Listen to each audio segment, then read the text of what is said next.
बाबा ने चलियो हमरो अपन नगरी।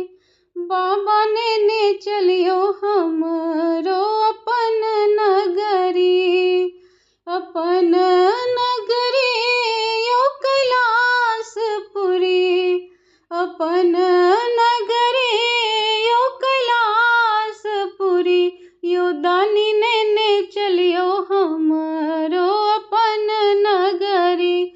बाबा ने चलियो हमरो अपन नगरी। अंगना बहारब बाबा दुआरी बहारब। अंगना बहारब बाबा दुआरी बहारब। और बहारब बसहा के डगरी। यो दानी और बहारब बसहा के डगरी।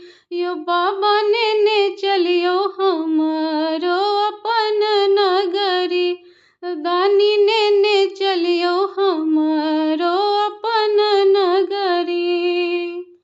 अहीं के नगर में बाबा गंगा नहायब।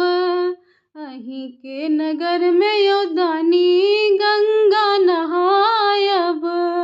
जल भरि लायब भरी डगरी। यो बाबा जल भरि लायब भरी डगरी। यो दानी ने चलियो हमरो अपन नगरी।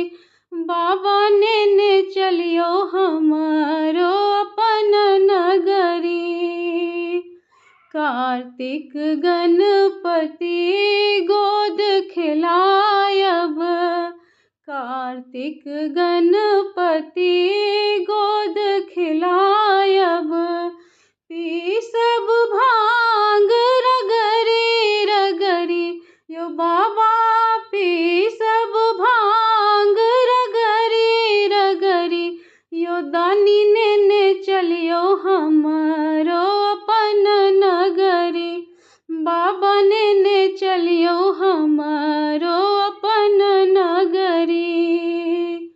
साँझ सवेरे बाबा झांकी निहारब।